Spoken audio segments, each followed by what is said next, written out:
Is the spiral bandage. I chose this type of bandage because this bandage you put it in a cylindrical body part. This bandage is usually used to like apply pressure over a wound, or also to support the wound, or apply pressure over the body part. You would not use this to like immobilize a body part or to like reduce blood flow. You can also use this to prevent edema, which is not really that common on the arms, which is where I'm gonna be putting it today. You also use this one whenever they don't have sensitive skin. For the pre and post assessments, you do all of them bilaterally.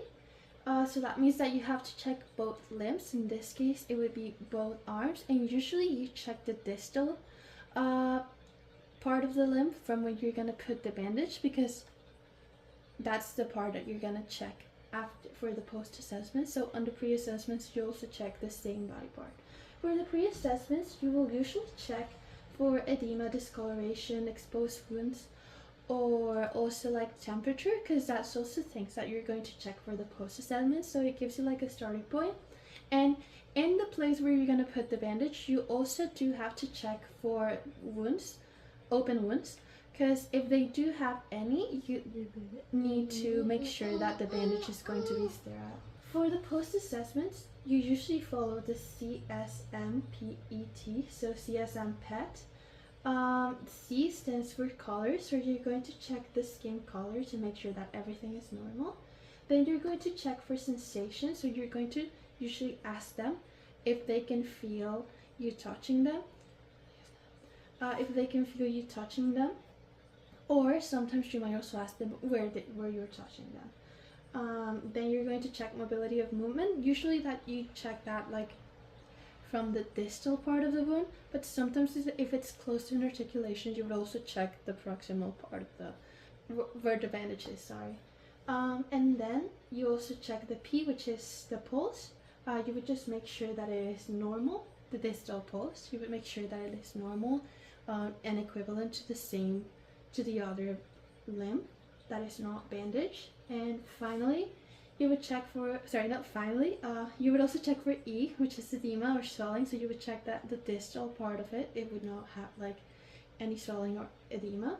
And finally, you would check the temperature to make sure that it's warm, which is the normal. And I forgot to mention, but for sensation, you would also ask the patient if they have any numbness, tingling, or discomfort, or if they have any pain because of the bandage.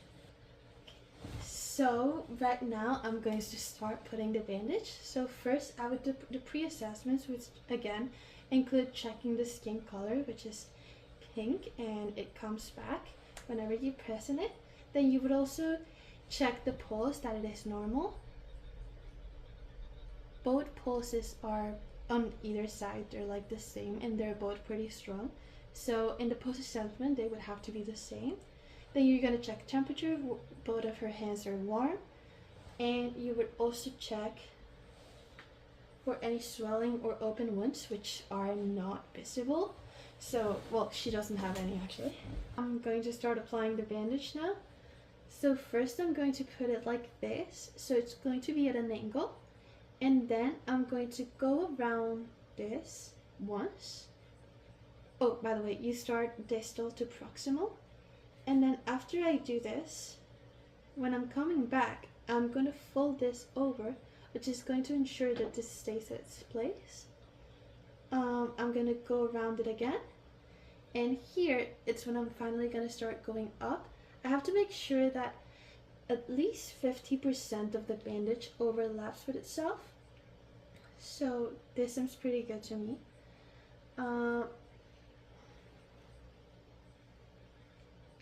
I'm just going to continue doing this.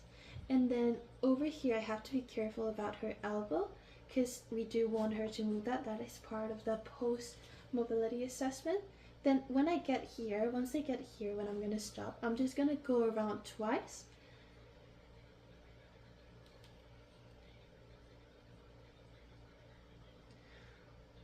And then I'm going to get some tape. And then I'm gonna get some tape, And then I'm going to take some tape and I'm going to make sure that it goes around to prevent it from going back and to make sure that it stays in place. And that would be it. After that, I would do the post assessment. So it's going to be CSM PET. So C stands for color. The color is equally as pink as it was before, and it also comes back in both hands. Then I'm going to check for sensation. So I'm going to ask her, please say yes whenever you feel that I'm touching you, and close your eyes. Am I touching you? Yes. Am I touching you? No. Am I touching you now? No. Am I touching you? Yes.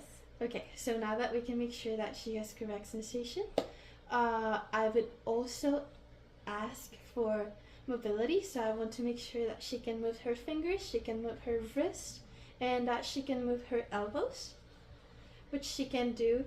Are you feeling any pain while moving them? No. Okay. Now that I do that, I would also check for if she has any tingling sensation or any pain because of her bandage. Do you have any? No. Okay. So now I'm going to check for her pulse.